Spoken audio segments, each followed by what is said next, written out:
Buongiorno, benvenuti al Focus TG. Siamo in onda anche oggi in diretta per informarvi di quello che sta succedendo in Veneto.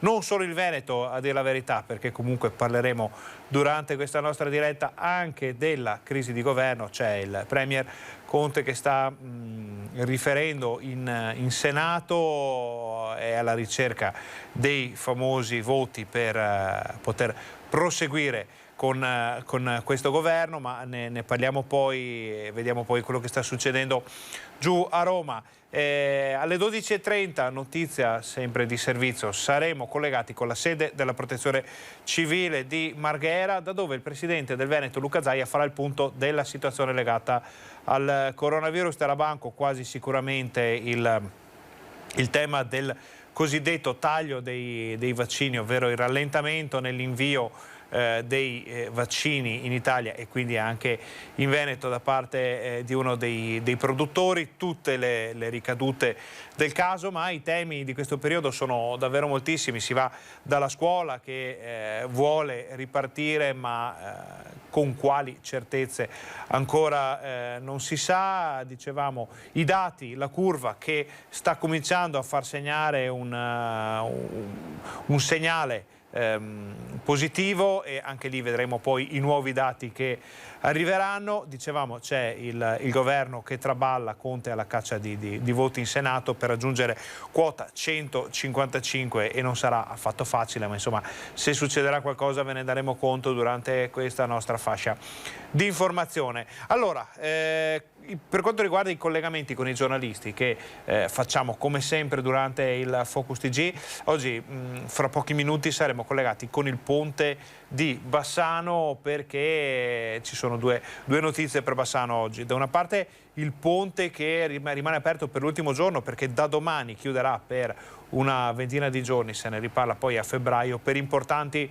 lavori, l'ultima parte del restauro. C'è tutta una situazione collegata con queste chiusure e collegata anche alle chiusure dettate dai DPCM, alle restrizioni soprattutto per i locali che vivono sul ponte, vivono del ponte, locali, negozi, esercenti, ma anche le famiglie che vogliono poter attraversare il ponte per andare in città, i turisti che non ci saranno. C'è tutta una situazione in divenire di cui parleremo nei nostri telegiornali del TG Bassano di questa sera e di sicuro nei prossimi giorni. Oggi è San Bassiano, è il patrono della città, era in corso fino a poco fa la messa con il vescovo di Vicenza Pizziol, e ve ne racconteremo poi i contenuti, abbiamo le interviste, tutto quanto nel nostro TG Bassano. Questo è un lungo preambolo solo per andare a vedere adesso il riassunto delle puntate precedenti, ovvero quello che ha detto Luca Zaia nell'ultima dichiarazione disponibile, che è quella della scorsa conferenza stampa. Sentiamo cosa ha detto il presidente. Beh, è vergognoso quello che sta accadendo. È furioso il presidente della regione per il taglio nella fornitura delle dosi di vaccino anti-Covid deciso dalla Pfizer e che rischia di avere conseguenze disastrose sulla campagna vaccinale. È vergognoso che ci venga detto che ci vengono sospese le forniture del 53%. Il Veneto, assieme ad altre regioni come Emilia-Romagna e Friuli-Venezia Giulia, risulta particolarmente penalizzato e la campagna vaccinale, continua Zaia, subirà uno stop con conseguenze da quantificare. Se ci venisse messa in discussione la fornitura della prossima settimana, anche di un solo vaccino, lo dico ai signori Pfizer, noi non riusciamo più a vaccinare con i richiami. Questa settimana, prosegue Zaia, con qualche accorgimento si potrà attutire il danno con le dosi accantonate, ma solo per i richiami. Cioè vuol dire che la campagna vaccinale è sospesa? Ci rendiamo conto? Cioè noi faremo solo la seconda dose a chi ha già avuto il vaccino. Cioè creiamo un buco quantomeno di una settimana nelle vaccinazioni. E se la prossima settimana non mi arrivano i 38.000 dosi a 5 o 48.000 a 6, non mi arrivano le dosi del programma, non si vaccina. La regione, rincara il presidente, non ha contratti con la Pfizer, ma è parte lesa e sta pensando ad una qualche azione. Noi stiamo pensando di tutelarci, non so come faremo, ma lo faremo. Altra questione bollente di queste ore è la scuola. Anche in Veneto un gruppo di 17 genitori ha presentato ricorso al TAR contro l'ordinanza regionale che chiude le scuole superiori fino al 31 gennaio e poi c'è il parere del CTS sulle riaperture chiesto dal ministro Speranza. Secondo il Comitato Tecnico Scientifico, le riaperture delle scuole sembrano relativamente sicure se si rispettano le regole, anche se vi sono significative differenze per la situazione epidemiologica delle regioni. Noi ci adegueremo a pareri, a ordinanze o altro a livello nazionale solo se la condizione sanitaria sarà ovviamente utile a sostenere questa tesi della riapertura. La questione sarà al centro di una riunione tra le regioni, ma il parere del CTS, continua Zaia, smantella il modello dei colori delle regioni. C'è questo parere che a questo punto smonta anche la costruzione delle zone, perché la zona gialla prevede la chiusura delle scuole superiori, la zona arancione prevede la chiusura delle scuole superiori, la zona rossa prevede la chiusura delle scuole superiori e della seconda e terza media. Quindi se tu dici che comunque tutte devono essere riaperte, vuol dire che si rivede anche tutto il modello delle zone. Quello delle scuole è un tema molto sentito, ogni volta che se ne parla arrivano forti polemiche perché riguarda tanti ambiti, non solo quello della scuola, ma c'è tutta la socialità dei ragazzi, una fase psicologica anche legata ai giovani, problemi logistici, problemi di organizzazione, problemi di ogni genere, tanto che parte da Vicenza il ricorso al TAR per far tornare in classe gli studenti e superare l'epoca della didattica a distanza. Parte da Vicenza il ricorso al TAR per il ritorno in classe anche per le scuole secondarie di secondo grado del Veneto. 17 i ricorrenti genitori di ragazzi di Schio, Longare, Vicenza, ma anche Verona e Mestre. Un ricorso, ci spiega l'avvocato Giovanni Sala, che ha presentato l'istanza per nome e per conto dei ricorrenti, nato dal tam tam tra genitori e sull'onda di quanto già accaduto in altre regioni, Lombardia, Emilia Romagna e Friuli Venezia Giulia. La richiesta è l'annullamento dell'ordinanza regionale numero 2 del 4 gennaio scorso, che prevede, ricordiamo, il mantenimento della didattica a distanza al 4% fino al 31 gennaio. Ricorso in cui si lavora molto sui tempi, intese date di emanazione di DPCM e ordinanza regionale e fasce colorate in cui la nostra regione ha transitato. Andiamo con ordine. Nel ricorso si sottolinea che sino al 15 gennaio 2021, quando viene meno l'efficacia del DPCM del 3 dicembre 2020, non ci sarebbe spazio per una competenza regionale diretta a introdurre misure più restrittive. Questo perché, evidenzia l'istanza, lo stesso DPCM prevede l'applicazione di misure più restrittive solo qualora il Ministro della Salute accerti scenari di alto rischio e al momento dell'emanazione dell'ordinanza il Veneto si trovava in zona gialla. È solo dall'8 gennaio che il Ministro Speranza pone la nostra regione in zona arancione, Ministro che allo stesso tempo indicava come la didattica in presenza nelle scuole superiori fosse categoricamente da evitare soltanto nelle zone rosse. Previsione peraltro ribadita dal DPCM del 14 gennaio scorso, che ha confermato per il Veneto la zona arancione. Il provvedimento impugnato quindi, secondo i genitori che hanno presentato il ricorso, sarebbe illegittimo, in quanto emanato in violazione delle norme statali che hanno disciplinato l'assunzione delle scelte riguardo alla didattica a distanza durante il periodo di emergenza epidemiologica e pertanto andrebbe annullato. Il precedente non manca. In Emilia Romagna un ricorso di 21 genitori per sospendere l'ordinanza per il prolungamento della DAD è stato accolto dal TAR regionale 3 giorni fa e oggi nella regione le scuole superiori hanno riaperto il 50% della capienza. Quello delle scuole, soprattutto le superiori, la riapertura, la fine della tanto vituperata DAD è un tema che ci accompagnerà di sicuro per molto tempo. Noi siamo anche andati a sentire cosa ne pensa la gente, ma questo lo vediamo poi perché arrivano notizie dal Senato. Allora, fra le ultime stime dicono che un conto ragionevole dei voti per il governo Conte in Senato possa arrivare già a 156-157 con quelle che possono essere definite senza timore di essere smentiti trattative politiche che sono state portate avanti nelle ultime ore. Quindi, stando così le cose, dovrebbe poter rimanere in piedi il governo Conte. C'è poi tutta un'altra partita che si apre, quella delle commissioni, ma intanto sappiamo che a Roma si fa un passo alla volta, quindi intanto si parla di portare a casa la fiducia anche in Senato, poi si vedrà. Sono già tanti i sì incassati durante le dichiarazioni di voto dal Premier Conte, e vedremo poi nel corso della giornata se succederà qualche ribaltone oppure se la cosa andrà liscia come è successo ieri. Liscia naturalmente dal punto di vista del risultato finale e non da quello delle dichiarazioni della querel politica, che sappiamo essere molto accesa in queste ore a Roma, e tutto durante una crisi, un'emergenza sanitaria, una pandemia che speriamo di poterci lasciare alle spalle quanto prima, ma insomma i problemi non mancano. Sicuramente ne parleremo anche con il governatore Zaia alle 12:30 in diretta qui dalla sede della Protezione Civile di Marghera, ma ora noi facciamo una brevissima pausa. State con noi, torniamo fra pochissimo.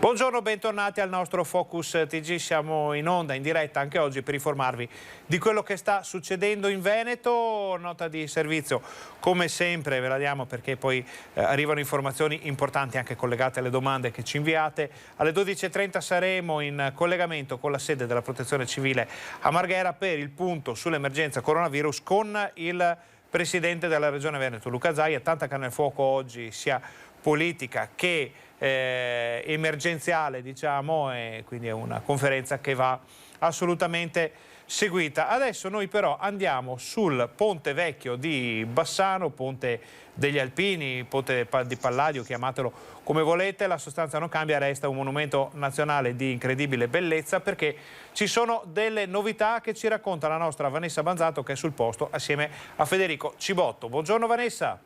Sì, buongiorno Ferdinando, buongiorno ai nostri telespettatori. La novità la potete leggere in quel cartello. Ponte degli Alpini chiuso dalle 8 del 20 gennaio alle, attenzione, 17 del 12 febbraio. Di conseguenza per 22 giorni il ponte sarà completamente chiuso, non ci sarà la possibilità di transitare in orario notturno per permettere l'esecuzione dei lavori appunto della pavimentazione e poi anche la posa dell'illuminazione. Quindi 22 giorni di chiusura totale per il Ponte degli Alpini, però ricordiamo anche che da domani, dal 20 quindi di gennaio, da domani mattina partirà il bus navetta da e per Angarano Centro, e di conseguenza c'è questo aiuto che viene dato soprattutto alle persone più anziane che residono magari ad Angarano, che vogliono raggiungere il centro storico di Bassano, per evitare di fare tutto il giro e quindi passare per il Ponte della Vittoria o il Ponte Nuovo, insomma. Certo. Queste sono le novità che bene o male insomma però si sapevano. Adesso c'è da vedere, da capire, da constatare. Domani torneremo senz'altro proprio qui sul ponte per vedere se verrà effettivamente chiuso, se sarà effettivamente chiuso. Comunque queste sono le direttive generali. Dalle 8 di domani mattina del 20 di gennaio fino alle 5 del pomeriggio, alle 17 del 12 febbraio, ponte assolutamente chiuso. Vanessa, ti interrompo però al volo, perché allora ponte chiuso, sicuramente qualche disagio per residenti, per i commercianti, esercenti dell'area che insomma stanno già facendo i conti con le limitazioni legate ai DPCM, le ordinanze, quello che restringe la possibilità di fare commercio in tutta la zona. Per i turisti però diciamo sì, chiude il ponte, ma già così è molto bello da vedere, perché sono state tolte quasi tutte i ponteggi, le sovrastrutture, il ponte si vede assolutamente, si vede anche il soffitto che adesso è libero, pulito, quindi insomma è tutto un altro colpo d'occhio, è inevitabile questo, assolutamente. E anche dal Ponte Nuovo, guardando verso il Ponte Vecchio, si è tornati a rivedere il ponte, come hanno detto molte persone, il ponte dritto.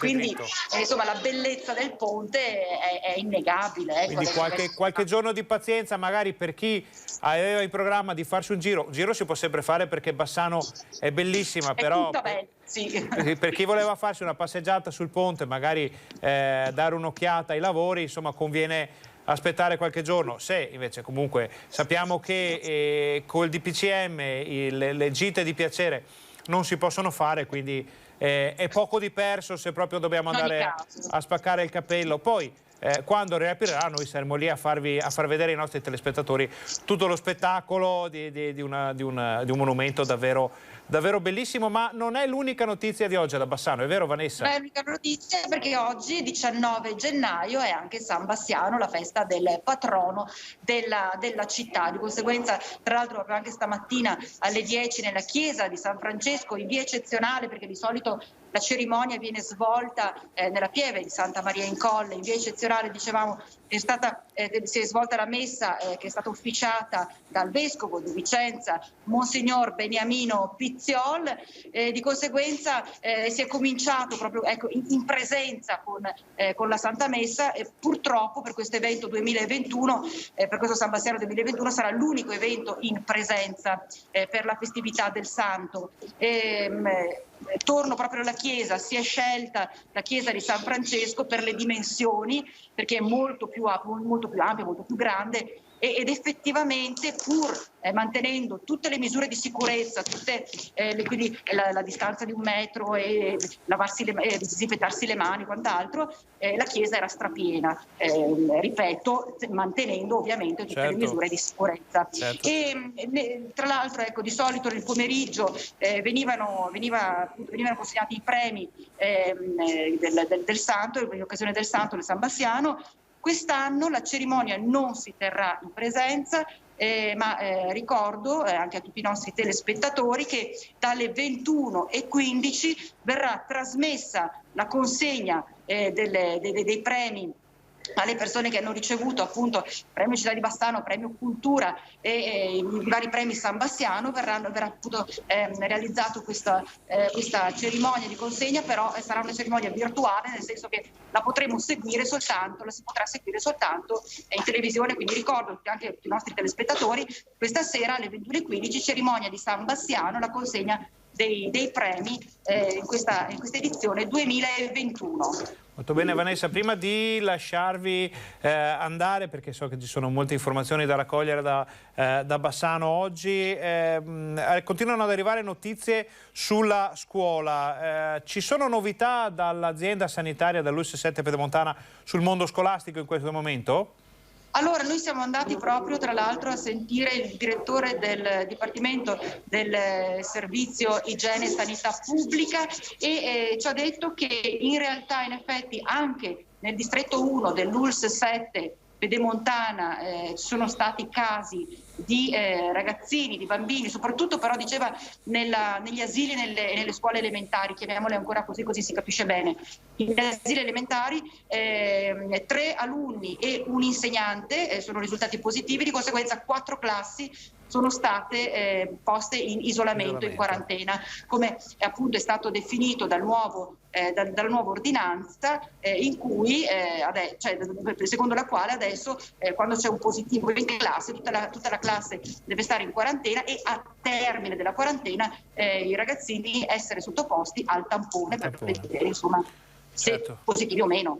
Quindi 4 classi nel bassanese. Tutto questo poi lo vediamo nel nostro TG Bassano di questa sera. Ringraziamo Vanessa Banzato, Federico Cibotto dal Ponte Vecchio. Domani vi racconteremo il Ponte Vecchio plausibilmente chiuso, e vi racconteremo anche poi quando riaprirà, quando potremo rivederlo in tutta la sua bellezza. Grazie Vanessa, buon lavoro. Buon lavoro a te Ferdinando. Torniamo in studio. Allora, prima di andare in pubblicità, una notizia, visto che parliamo di scuola, che ci arriva dalle agenzie nazionali, perché il Ministero dell'Istruzione ha lavoro in vista dello svolgimento degli esami di maturità.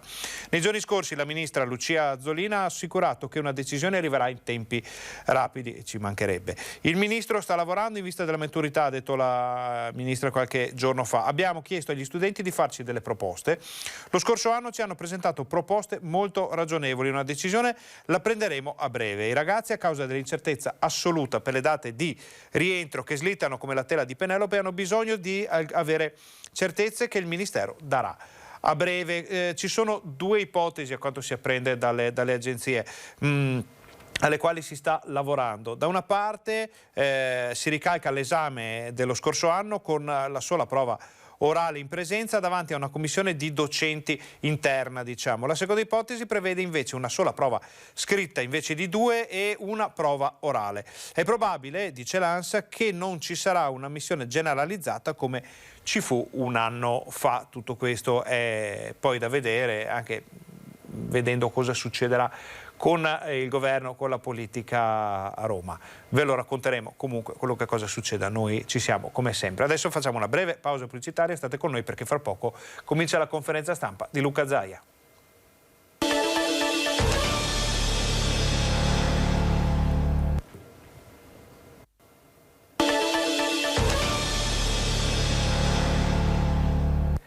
Buongiorno, bentornati al Focus TG, siamo in onda anche oggi in diretta per informarvi di quello che sta succedendo in Veneto e non solo, visto che stiamo parlando anche della crisi di governo, di quel che Conte sta cercando di racimolare come voti al Senato proprio in questi minuti. Siamo in onda, siamo online anche sulla nostra pagina Facebook, per chi non ha una televisione sotto mano, per chi non vive in Veneto, magari non riesce a raggiungere le frequenze di Rete Veneta, ci arrivano quotidianamente saluti da luoghi molto lontani. Ultimamente ci scrivono famiglie dal Brasile, anche dall'Argentina, dall'altra parte del mondo ci salutano, ci ringraziano, perché con queste dirette Facebook possiamo portare un po' di quel che succede in Veneto anche ai discendenti degli immigranti o alle famiglie che se ne sono andate dalla nostra regione per cercare una sorte migliore qualche anno, qualche decennio fa. Quindi fra un paio di minuti dovrebbe arrivare il governatore Luca Zaia, siamo già collegati con la sede della Protezione Civile di Marghera, vedete l'ormai celebre selva di microfoni davanti al logo della Protezione Civile, tutto pronto e i temi in discussione oggi saranno di sicuro tantissimi. Notizia di servizio importante per noi, questa sera a partire dalle 21:15 trasmetteremo la festa di San Bassiano patrono della città di Bassano del Grappa, e questa mattina c'è stata la messa alle 10 nella chiesa di San Francesco con l'intervento del vescovo, con le autorità, poi ve ne parliamo diffusamente nel TG di questa sera, ma dalle 21:15 tutta la cerimonia con le premiazioni, con tutti i premiati, un giorno molto importante per Bassano, molto particolare anche perché di solito era una giornata in cui la comunità si ritrovava attorno al proprio patrono. Quest'anno invece con le regole legate all'emergenza coronavirus sarà tutto molto diverso, però noi di Rete Veneta questa sera vi permetteremo, saremo insomma collegati per farvi vedere tutta la cerimonia, i premiati, le interviste, tutto quanto. Adesso torniamo a parlare di temi più regionali e siccome come sempre il governatore quando fa la conferenza stampa legge i dati di giornata del coronavirus in diretta, noi andiamo a vedere gli ultimi disponibili arrivati dall'azienda Zero della Regione del Veneto nella serata di ieri. Allora, a ieri pomeriggio, a ieri sera in Veneto c'erano 65.691 casi, è un numero che cala vistosamente ormai da giorni. Vi ricordo che eravamo a 90.000 solo pochi giorni fa, 72.000 la settimana scorsa, è un numero che cala continuamente, vuol dire che ci sono le guarigioni che proseguono con le negativizzazioni, che proseguono con il ritmo consueto, ma non sono più annullate dalla crescita dei casi. Infatti ci sono solamente 485 casi positivi in più. Il numero dei casi positivi dall'inizio dell'emergenza 21 febbraio scorso è di 299.655. È plausibile che durante la conferenza di Zaia venga ufficializzato il raggiungimento delle 300.000 unità dall'inizio dell'emergenza. Purtroppo sono mancate altre persone a causa del coronavirus, sono 8.106 i decessi in Veneto sempre dall'inizio dell'emergenza, ma sono 225.858 le persone che si sono negativizzate, quindi anche questo numero sale molto e sono dati molto importanti. Andiamo a vedere dati ancora più importanti che sono quelli della sanità regionale. Come sta reagendo la sanità del Veneto a questa situazione? Allora, abbiamo 2.648 persone ricoverate in area non critica, sono 2.217 positive e 431 che si sono negativizzate, un numero in continua discesa, anche questo non in discesa libera, non un crollo, però sta scendendo, la curva è ormai segnata in modo chiaro. 344 le terapie intensive, questo è un po' più lento come calo, però è marcato anche in questo caso. Solo 17 negativizzate e 327 ancora positive, a segnare le difficoltà di questa situazione per le terapie intensive del Veneto. Sono comunque calati rispetto all'ultima rilevazione, sono 16 in meno in area non critica e 9 in meno in terapia intensiva le persone ricoverate. Purtroppo sono ancora molti i decessi, lo sappiamo, il numero dei morti, la conta drammatica quotidiana delle persone che hanno perso la vita con il coronavirus è legata ad un abbrivio. Prima c'è un calo generico, poi calano le terapie intensive e solo dopo comincia a diminuire il numero anche dei decessi. Purtroppo ci vorrà qualche giorno ancora per vederlo scendere in modo più forte. Allora noi siamo sempre collegati con la sede della Protezione Civile. Chiedo a Cristiano Facca in regia di metterci in pari con Marghera, così siamo pronti a vedere quando arriva il governatore. Dovrebbe essere qui, si parla di pochi istanti. Noi continuiamo a dare un'occhiata intanto alle notizie che arrivano dall'Ansa o che arrivano da Roma, perché oggi la partita è doppia, si gioca una partita importante qui in Veneto, ma una partita molto importante anche a Roma. Vediamo se non ci sarebbero novità al momento. Ribadiamo che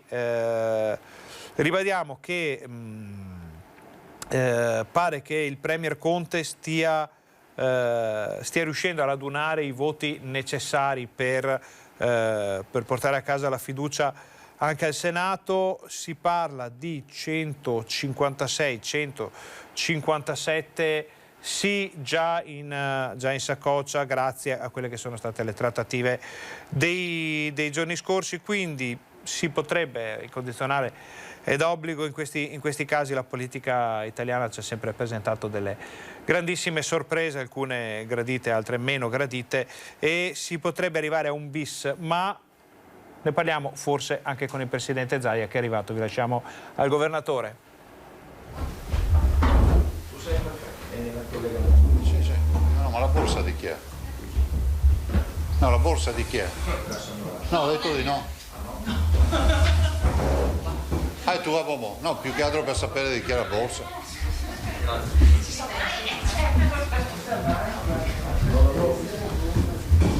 Buongiorno. Passerei subito al bollettino. Allora, 3.598.134 tamponi molecolari e 2.311.000. Allora, nello specifico, nelle ultime 24 ore abbiamo fatto 47.011 tamponi.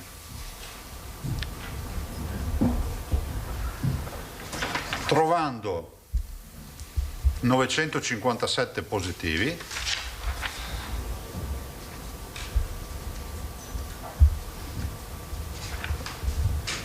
così definiti. 9,57 su 47.011 fa 2,03 di incidenza di positivi sui totali. Se vi serve lo specifico ve lo do. I test rapidi sono 33.058 più 13.953 molecolari. 13.953 più 33.058 fa 47.011. Se volete girarlo. Totale dei positivi quindi ad oggi dall'inizio è di 300.127.000, no, 300.127, scusate. I positivi di oggi sono 63.171, vedete che calano, diciamo, vistosamente ogni giorno, perché non c'è più l'ingresso di nuovi positivi importante, quindi anche qui se fossero 900 tutti i giorni o giù di lì, vorrebbe dire che abbiamo meno positivi di quelli in entrata rispetto a quelli che escono dall'isolamento. 63.000, se non ricordo male, guardate, una settimana fa eravamo 89.000, una roba del genere. I ricoverati totali, questo è un altro dato interessante, sono 2.942, che visto in numeri assoluti sono praticamente un ospedale con 500 letti svuotato. Abbiamo 500 letti in meno rispetto alla punta del 31 dicembre. Noi abbiamo fatto il 31 dicembre con, diciamo, i dati, diciamo, più importanti. Come sono distribuiti questi 2.942? Eccoli qua. 2.603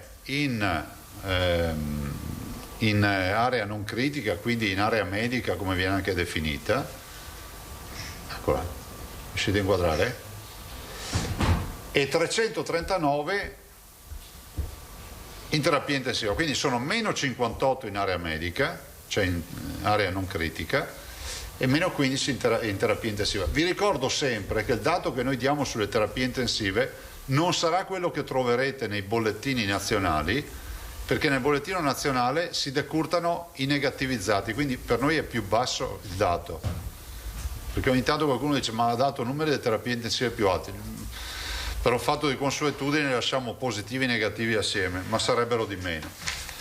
Dato importante purtroppo dei morti, però come sapete sempre il martedì ci arriva la contabilità del fine settimana, perché il lunedì mattina non riusciamo a avere il resoconto, quindi ce l'abbiamo il venerdì, sono 162, però considerate che qui ci sono ovviamente decessi del fine settimana. 8.187. I dimessi ovviamente aumentano, 13.091, 120 anche nelle ultime 24 ore. Che immagine abbiamo? Abbiamo un'immagine intanto di una curva che decresce. Se vedete la curva delle terapie intensive si sta costruendo specularmente. Prendete la curva, la tagliate a metà tra la fase di ascesa e quella di discesa, adesso vediamo proprio specularmente che segue la fase, in fase calante è praticamente speculare a quella crescente. Speriamo continui questo trend. Vi faccio notare che 339 terapie intensive, la notizia di oggi è che siamo scesi sotto il valore massimo di marzo. Il valore massimo di marzo era 3,56, 31 marzo, se vi interessa, ormai non sappiamo più le date delle nascite, ma quelle del Covid tutte. 31 marzo avevamo 3,56 e il 1° di aprile avevamo 2.068 persone ricoverate. Quindi se guardiamo i dati, oggi è il primo giorno che scendiamo sotto il massimo di marzo e abbiamo ancora, per raggiungere il livello di massimo di marzo delle aree non critiche, circa 500 posti letto. Dopo 500 li abbiamo già decurtati e quindi ce ne mancano ancora 500. La situazione è ancora, pur si stanno liberando perché abbiamo più di un centinaio di posti in terapia intensiva già allestiti liberi, però la situazione è una situazione ancora pesante a livello ospedaliero, perché comunque abbiamo 339 persone in terapia intensiva Covid che hanno diritto a tutte le cure e abbiamo 2.600 pazienti da seguire. E se continuiamo con questo bel lavoro di attenzione che facciamo, che dobbiamo avere come cittadini, è ragionevole pensare che se ne possa uscire. E se a questo combiniamo il tema dei vaccini, diciamo abbiamo ancora più tranquillità rispetto a questa uscita, nell'interesse intanto della salute di tutti noi e poi ovviamente di quello che è la ricaduta economica, che è disastrosa. È impensabile poter andare avanti all'infinito con questa modalità. Io sono stato criticato a settembre perché dissi guardate, non possiamo passare un anno a restrizioni, a ordinanze o altro, e vedo che comunque purtroppo ho avuto ragione su questo fronte. Noi dobbiamo investire al massimo sui vaccini. Questa sera alle ore 20 ci sarà una riunione con il governo sui vaccini e ovviamente siamo preoccupati. Ci rendiamo conto che un'impresa può avere dei problemi, perché chi lavora non è esente dai problemi, ci mancherebbe. Il tema è capire quali sono i problemi, se li possiamo risolvere assieme e avere la certezza di non essere gli unici ad aver subito tagli. Questo penso che sia il minimo, non è l'ABC. E se noi non riusciamo ad avere vaccini, intanto voglio ricordarvi che oggi c'è slittata di 24 ore la fornitura, prima roba, che per noi per una struttura organizzata come la nostra è non poca difficoltà, perché abbiamo tutti gli appuntamenti fissati. Sapete, se qualcuno fa i vaccini e fa le code e le gestisce come al supermercato, può permettersi di fare di tutto, perché a quel punto è un tentato vaccino, no? Ti presenti lì, se ce n'è me le fanno. Da noi invece si fissano gli appuntamenti. Dall'altro, ieri sera, altra doccia fredda, ci è arrivata la notizia ancora di una riduzione della fornitura anche per la prossima settimana. Guardate, di certo c'è una cosa, che noi con questi numeri non riusciamo più a fare campagna vaccinale, nel senso che non riusciamo a fare le prime dosi, dobbiamo concentrarci e fare in modo di recuperare tutto quello che c'è per fare le seconde dosi, perché avendo noi fatto più di 100.000 vaccini abbiamo bisogno di 100.000 dosi per vaccinare con richiamo tutti. Io spero vivamente che si risolva questo problema. Noi non abbiamo rapporti con l'azienda, perché è bene chiarire che l'azienda ha rapporti contrattuali con il governo, con la struttura commissariale. Dopodiché, in tutta sincerità, noi non abbiamo letto il contratto. Ve lo dico perché magari giustamente il privato, l'azienda può anche dire: guardate che nel contratto c'era scritto che in caso di cause di forza maggiore si poteva anche sospendere o ridurre la produzione. A quel punto noi dovremmo fare le scuse all'azienda e pensare che allora è un problema contrattuale. Però ad oggi non è dato a sapere, o meglio ad oggi ci hanno detto che è un fulmine a ciel sereno e che non era previsto. Non lo so, stasera lo capiremo meglio, perché avremo l'incontro, immagino ci sarà anche il dottor Arcuri, ci sarà il ministro Speranza. Parimenti, ieri sera abbiamo avuto una riunione importante tra governatori, abbiamo parlato nello specifico della scuola. Io resto di una convinzione che il parere del CTS non è un parere che hanno chiesto le regioni, è stato chiesto dal Ministero della Salute, perché se voi avete letto il parere c'è scritto all'inizio: diamo seguito alla richiesta del capo dell'ufficio di gabinetto del ministro.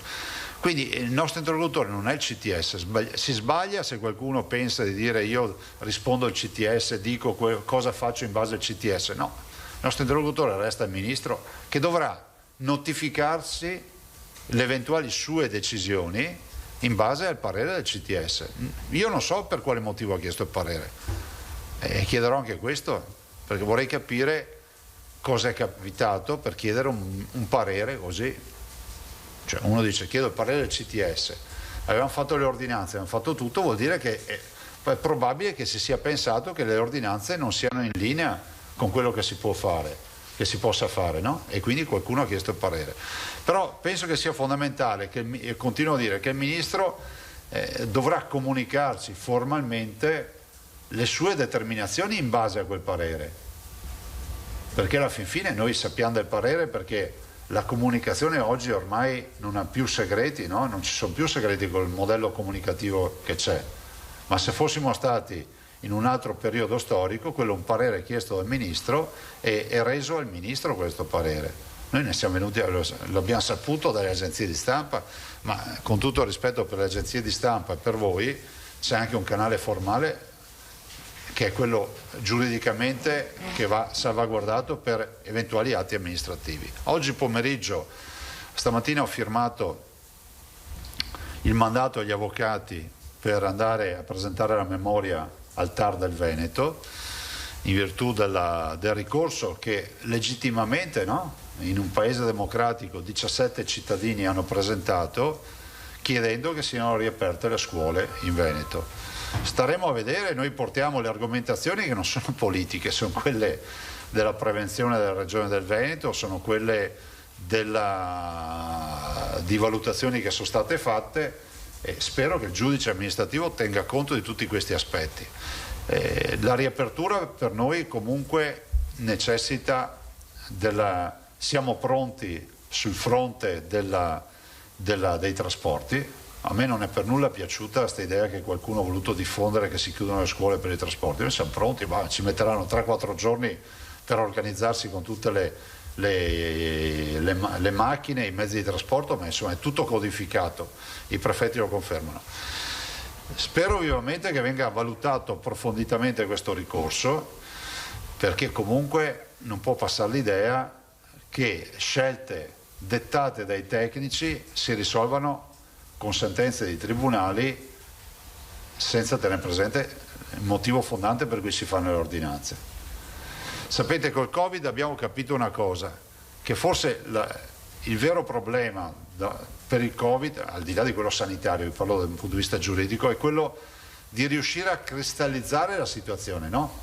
Perché catapultati al 20 di gennaio risulta, come si può dire, più semplice ragionare di scuola, ma se torniamo indietro di 20 giorni le indicazioni della prevenzione erano tutte di dire chiudete le scuole. Prova ne sia che sono ormai molte le regioni, se non penso che siano 3 o 4 che hanno aperto la scuola, nel bene o nel male un po' tutte hanno procrastinato nelle diverse modalità, per cui guardate, non è una guerra di religione, però chiediamo al giudice amministrativo di valutare fino in fondo, perché comunque il tema della responsabilità nei confronti dei cittadini noi ce lo sentiamo. Se da un lato è giusto garantire il diritto allo studio, che è garantito, vorrei ricordarvi, con la didattica a distanza, ma è giusto e sacrosanto che i ragazzi debbano tornare a scuola in presenza, dall'altro è altrettanto vero che c'è un altro diritto insindacabile che è quello alla salute, perché io devo dire che abbiamo un sacco di genitori e ragazzi che scrivono l'esatto contrario come richiesta, è quello di tutelarli rispetto a un'eventuale apertura. Vedremo cosa dice il TAR. Insomma, come si dice, no? Lo dico sempre io, un ricorso al TAR non si nega a nessuno. Siamo in un paese nel quale se ti bocciano il figlio a scuola ricorri al TAR. Per cui ci rimetteremo alla sentenza del TAR e vedremo cosa dirà, e dopodiché, leggendo la sentenza, capiremo cosa potremmo fare. Io non ho altro da aggiungere.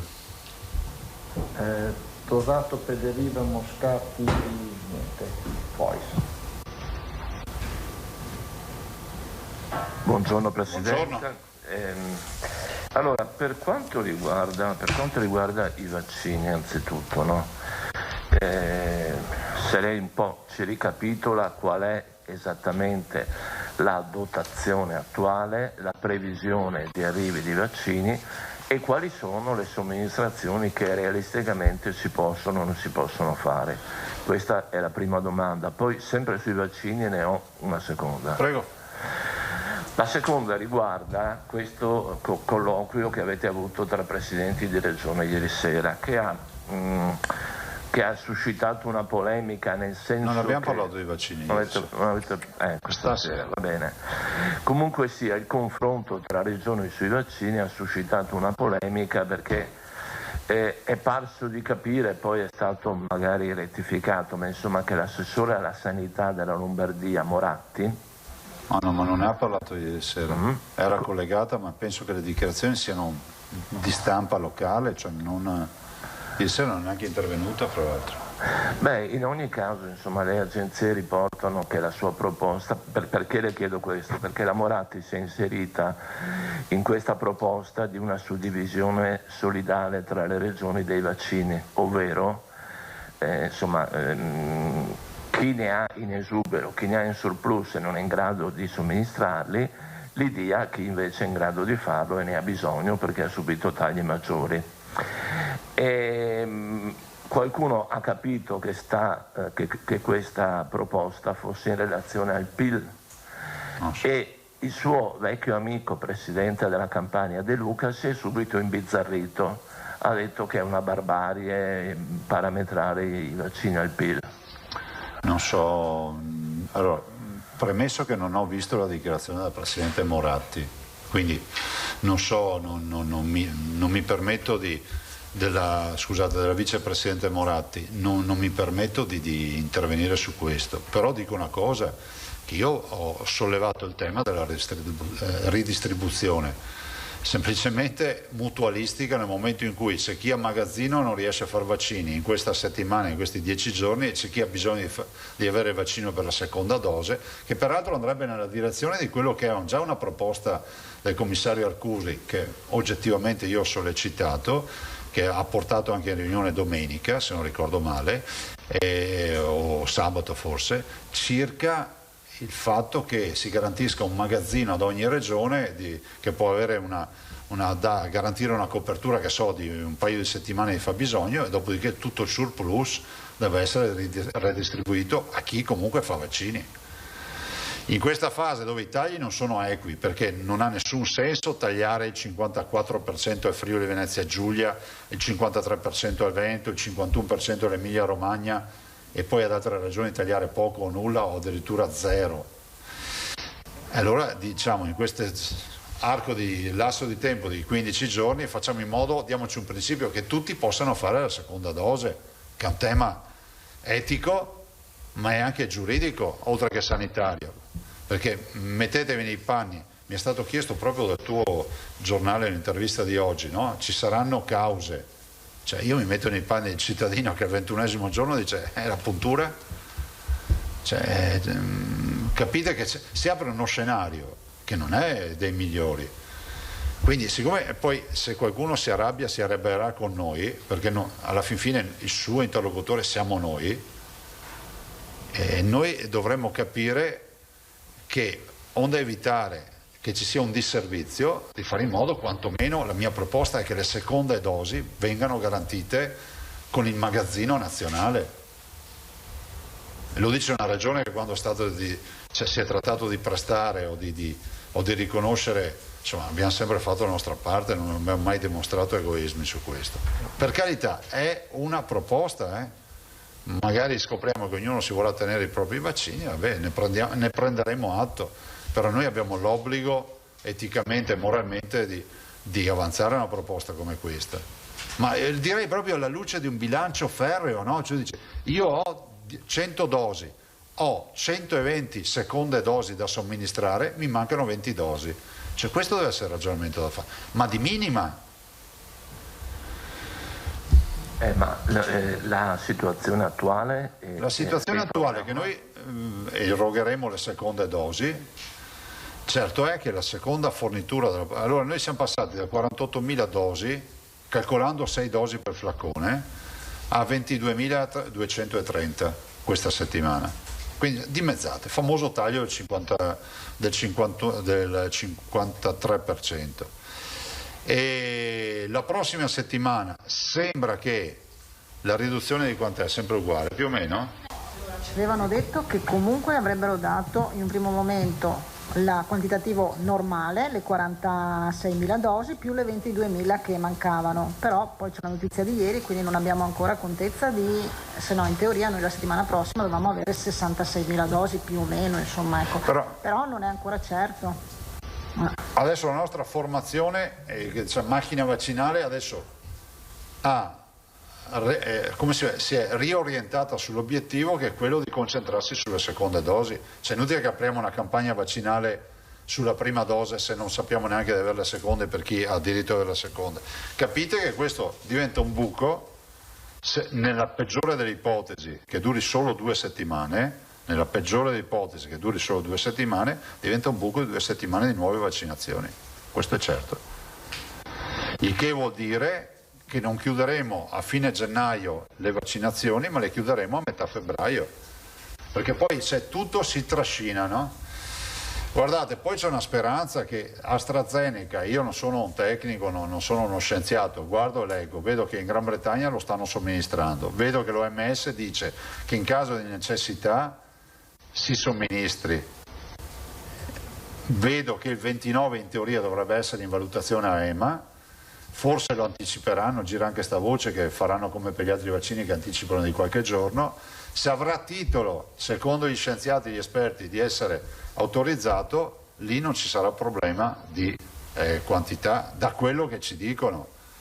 Cioè, si parla di milioni di dosi garantite per l'Italia, se non vorrei ricordare male forse 42 milioni di dosi, adesso prendetelo con le pinze, però considerate che il monte vaccini è di 220 milioni di dosi per l'Italia, alla fine AstraZeneca, Johnson & Johnson, Moderna e Pfizer, insomma i vaccini che sono stati ipotizzati da avere a disposizione, però AstraZeneca rappresenta in assoluto una mole di vaccino importante. Mi scusi nel dettaglio, il ritardo di 2 settimane investirà i richiami o il completamento della no, noi siamo in difficoltà con i richiami, però sentite, calcolatrice alla mano, speriamo veramente di farcela. Di certo sulle prime vaccinazioni ho l'impressione che non riusciremo a avventurarci.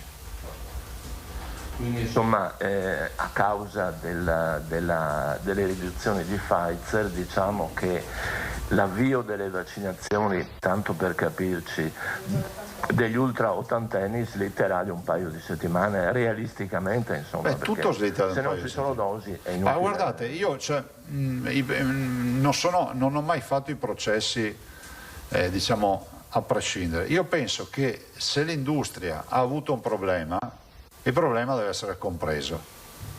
Siamo terra di partite IVA e sappiamo che la mela non si taglia mai a metà, però bisogna capire qual è il problema, perché noi che siamo gli utilizzatori finali, l'unica notizia che abbiamo è che ci hanno dimezzato le dosi, punto.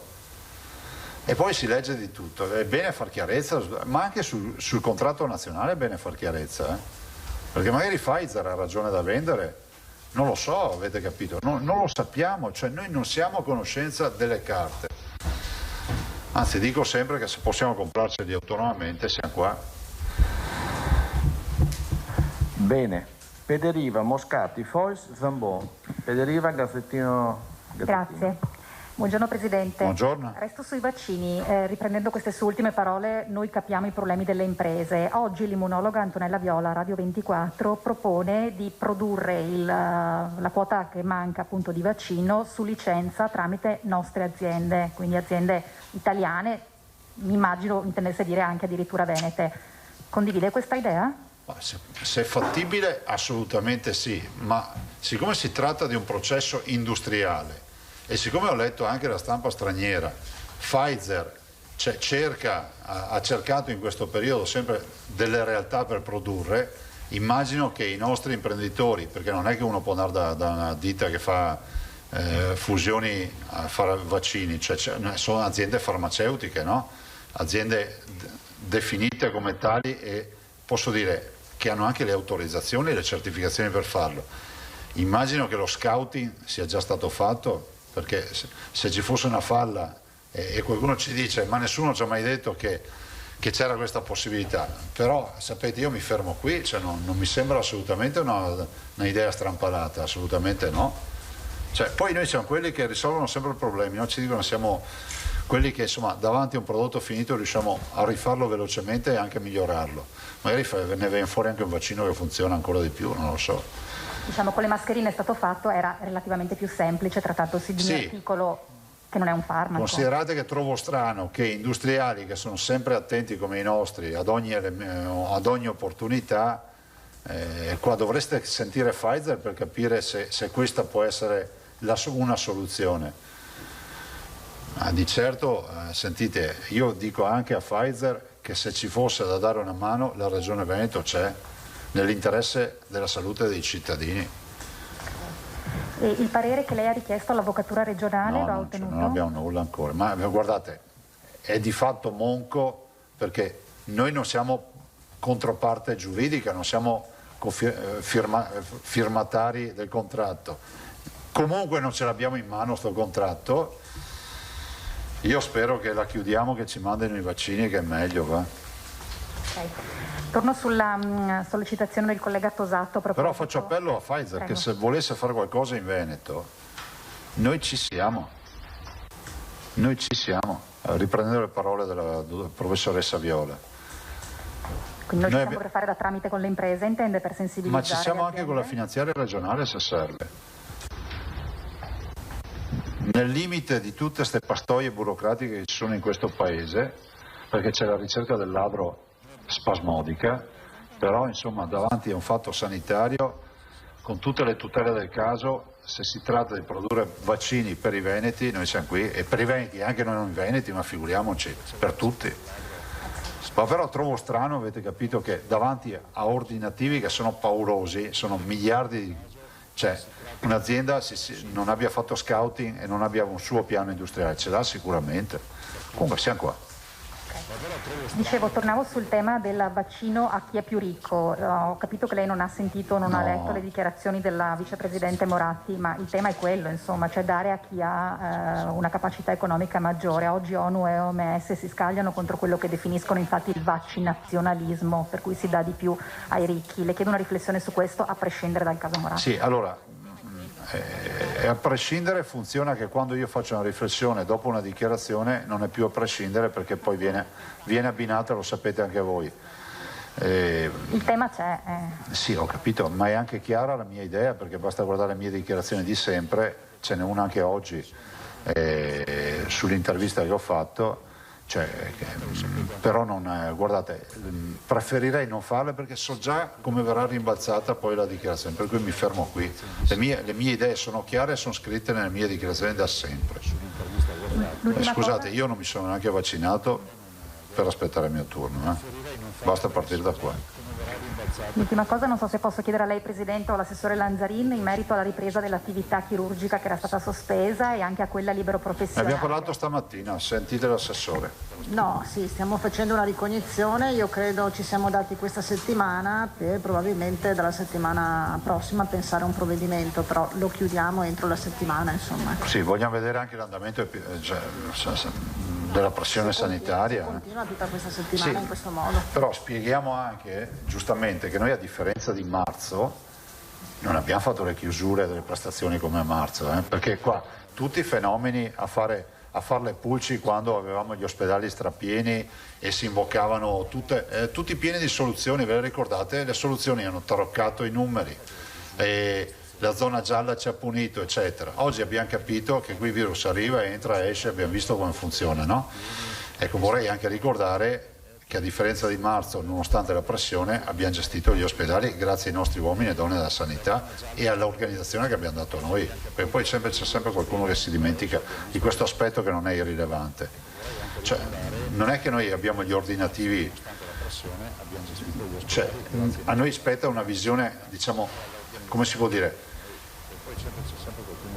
totale sulla sanità. Vi faccio un esempio: quando abbiamo deciso di comprare i 1000 respiratori, non è che ci sono arrivate 50 richieste e abbiamo fatto la somma e fa 1000, compriamo che ne 1000.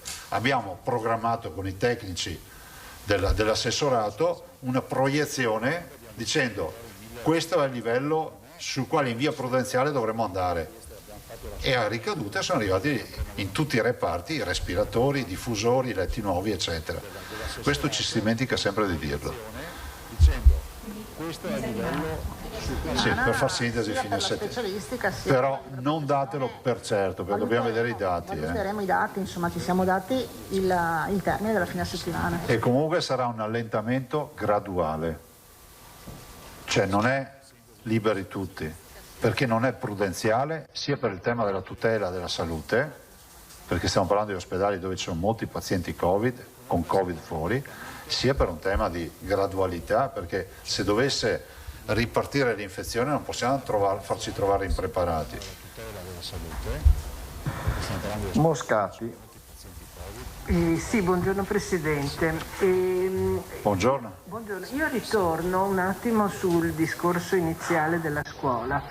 Allora, io ho riportato questa intervista di Walter Ricciardi, che è il consigliere del ministro Speranza, in quale dice addirittura serve un lockdown, e io pensavo l'avesse detto mesi fa, invece l'ha detto ieri. L'ho detto ieri. L'ha detto ieri. Allora, a questo proposito, visto che lui è il consigliere del ministro Speranza e dice che non è d'accordo con il Comitato Tecnico Scientifico, che si è espresso positivamente ieri sul ritorno a scuola fino al 75% nelle regioni gialle e arancioni. Allora, che si mettessero d'accordo, perché a un certo punto, di fronte a tutto questo, io mi metto dalla parte ovviamente dei cittadini, quali sono, per dire, ma cioè, se non sanno loro, lei una volta ha detto ci rimettiamo alle decisioni del Comitato Tecnico Scientifico. Ora vediamo che tra tecnici, appunto, e consiglieri dei ministri non sono assolutamente d'accordo. Sì, ma dico anche di più, nel senso che è una contraddizione in termini se ci pensate. Lo dico in punta di piedi con il massimo rispetto, con la premessa che a scuola si deve andare in presenza, ma se tu sei convinto che non sia più un problema, perché l'autorizzi al 75%? Falla al 100%, no? Nel momento in cui mi dici che devo andare a aprire scuole ma riducendo le presenze, vuol dire che riconosci che c'è un'infezione. E ancora, se le regioni fanno delle ordinanze, non è che lo fanno per divertirsi, guardate, ogni ordinanza è un dolore, perché comunque c'è chi ha da ridire, accuse, minacce, di tutto c'è nelle ordinanze. Dietro ad ogni firma c'è un mondo che magari voi non vedete, ma noi lo percepiamo e lo tocchiamo da vicino.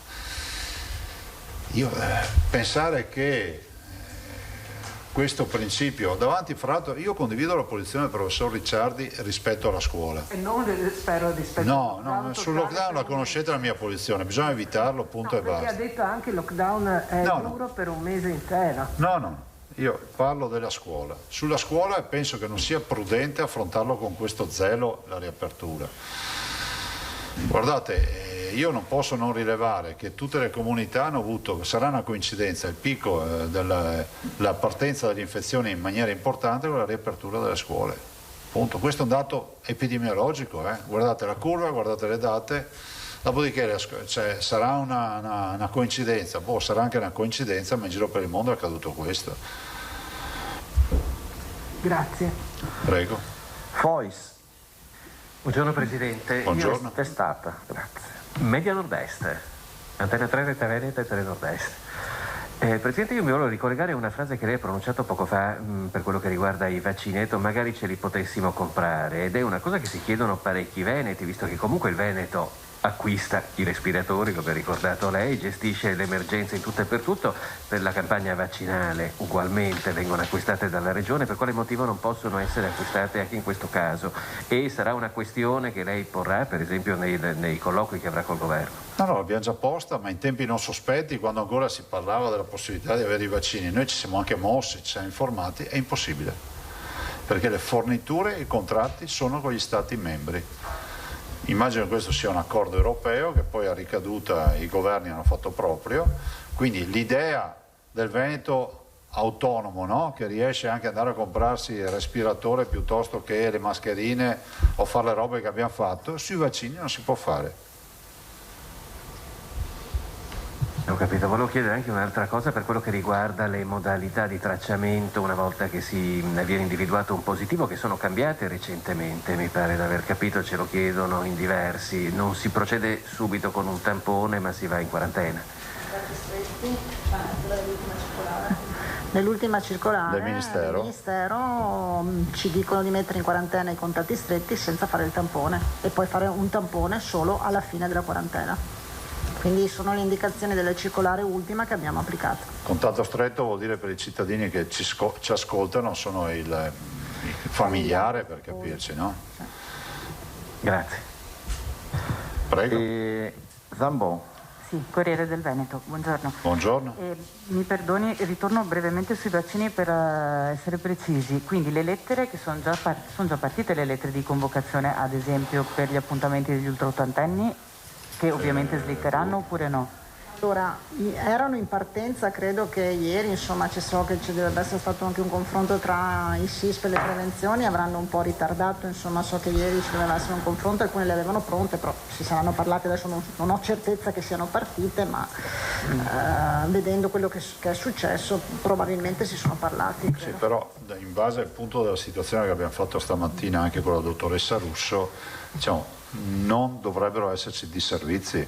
nel senso che non è che dobbiamo rincorrere persone per disdettare l'appuntamento o altro, perché comunque prudenzialmente, avendo accantonato vaccino per le seconde dosi, abbiamo la copertura e quindi abbiamo gli appuntamenti su quell'accantonamento. No, dicevano gli over 80 che parlavamo degli over 80 fuori. Gli over 80 non ancora. No. Okay. Però posso dire che abbiamo somministrato Moderna anche nelle case di riposo. Sì, Moderna nelle case di riposo. E questo è positivo. E poi c'è stata agli over 80 l'esperienza sperimentale di Belluno, insomma, che aveva comunque chiamate degli over 80 tramite una medicina di gruppo a Belluno. E ultima cosa, ci chiedono per i pazienti oncologici invece? I pazienti oncologici li abbiamo previsti con subito insomma, in contemporanea con over 80 e le altre a punte corti. È chiaro che è tutta una programmazione in cui ci sono dentro, sapete, anche i donatori di sangue, i farmacisti, insomma un po' tutte queste categorie, ma è chiaro che riusciamo a rispettarle nel momento che abbiamo certezza dei vaccini. Okay.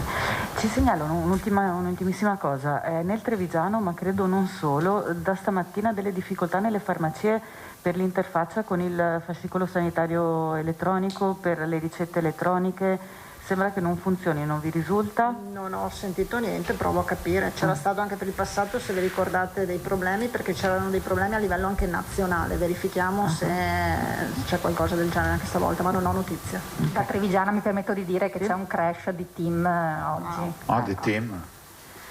Grazie. Se mi ha fatto pubblicità. Allora, ci sarebbe Pettenoi Prigioni. Quindi non è il software ma è la rete. Presidente, volevo chiedere due informazioni, ma per gli anziani è prevista per gli ultra ottantenni è prevista solo Moderna, e con Moderna così era stato... No, quello che abbiamo. Cioè, ma con Moderna non ci sono problemi attualmente? No. Ne avevamo e ne abbiamo 7.800 a settimana e quindi seguono la prassi di 7.800 più 7.800 seconde dosi o avanti così. Per gli ultraottantenni è solo Moderna? No. Non viene data la Pfizer agli ultraottantenni? I vaccini che abbiamo, se c'è Pfizer si vaccina anche con Pfizer, cioè sono equivalenti. Ah, si vaccina anche con Pfizer? Magari. Gli ultraottantenni. Sì.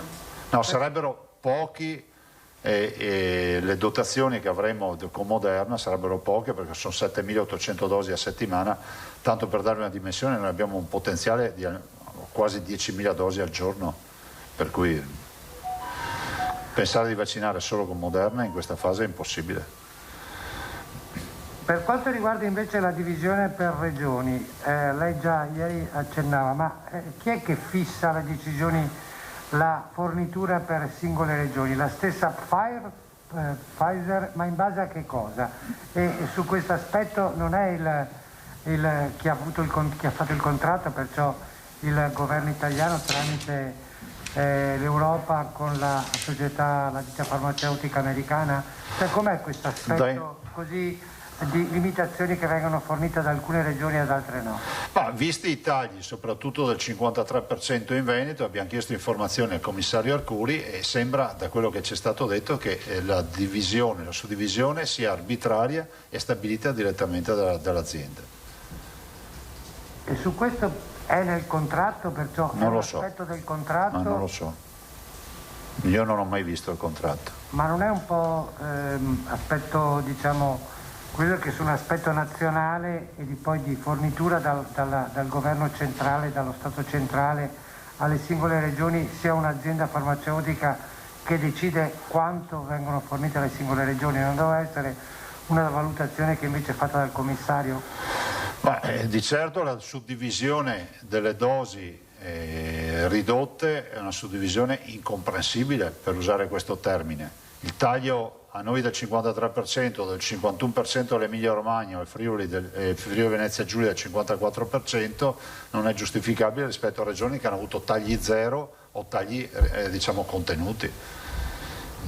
Questa sera Vi cito queste tre regioni perché sono medaglia d'oro, argento e bronzo. Stasera a questa riunione con il governo, lei da Presidente della Regione del Veneto cosa chiederà in particolare, o cosa ritiene che anche dalla riunione che avete avuto con le regioni porrete con particolare attenzione al commissario Arcuri e al Ministro della Salute? Ma io penso che sarà fondamentale intanto capire bene quali sono stati i termini contrattuali, quali siano i termini contrattuali, perché rischiamo di parlare al vento, parlare per nulla o peggio di seguire piste sbagliate.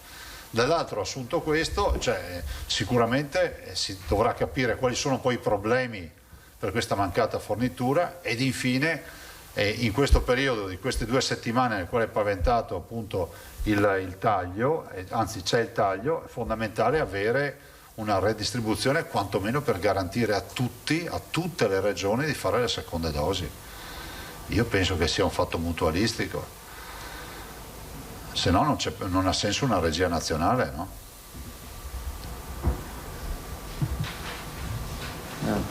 Grazie, Prigioni. Buongiorno. Gol Telepadova. In caso il TAR del Veneto si esprimesse a favore dell'esposto dei genitori, lei come Presidente può fare un'ordinanza per di nuovo appunto confermare la prima ordinanza alla luce del fatto che le regioni possono adottare restrizioni qualora ci siano motivi di salute pubblica?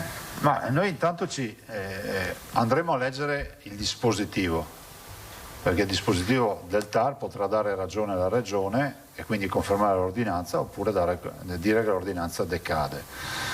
E visto il dispositivo decideremo cosa fare, decideremo se ricorrere oppure se non far nulla perché il TAR dà ragione a noi.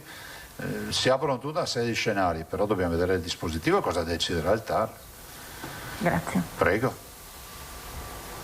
Altre domande? Tosatto, poi se non ci sono altre domande chiudiamo. Intanto che aspettative ci sono circa la tempistica del TAR? Penso che tra stasera e domani al massimo. Quindi i tempi... Sì, perché è fatto d'urgenza, per cui i tempi saranno quelli, immagino. Mi sembra che la memoria noi la presentiamo oggi pomeriggio. Io ho firmato stamattina il mandato. Quindi insomma immagino... Stasera o domani si danno la sentenza. Stasera o domani. Ecco, e poi mi pare di cogliere un atteggiamento mutato da parte sua nei confronti di Pfizer, nel senso che ieri lei era piuttosto inviperito, ventilava un'azione risarcitoria, adesso invece dice per le imprese insomma i problemi capitano, nel lavoro queste cose succedono. Ha corretto il suo atteggiamento? No, non ho corretto l'atteggiamento, mi avete chiesto come la vedo, dico, nelle imprese può accadere questo, ma bisogna essere anche informati di quello che accade, cioè non è che l'informazione è unidirezionale, se decidono di darcela ce la danno, se no stiamo lì ad aspettare gli eventi, perché noi non possiamo aspettare gli eventi, cioè noi dobbiamo essere informati, perché se fossimo stati informati avremmo magari gestito ancora più diversamente le dosi che avevamo prima, questo sto dicendo io, cioè non faccio una colpa a un'impresa che ha un problema, perché vorrebbe dire essere dei malandrini, e quindi riconosco il problema ma mi avvisi prima, penso che non sia accaduto sabato sera e la domenica cambiano strategie, a meno che, continuo a dire, qualcuno non lo sapesse e non ce l'ha detto, perché è da fare anche un po' in punta di piedi, perché magari il signor Pfizer arriva con un contratto e dice scusate ma io tutte queste robe le potevo fare oppure io avevo avvisato, questo non è dato a sapere in questa fase, e quindi io non dubito di nessuno, però è giusto che si faccia chiarezza. E con questo ringrazio. Grazie signori, buongiorno, buon lavoro. Arrivederci.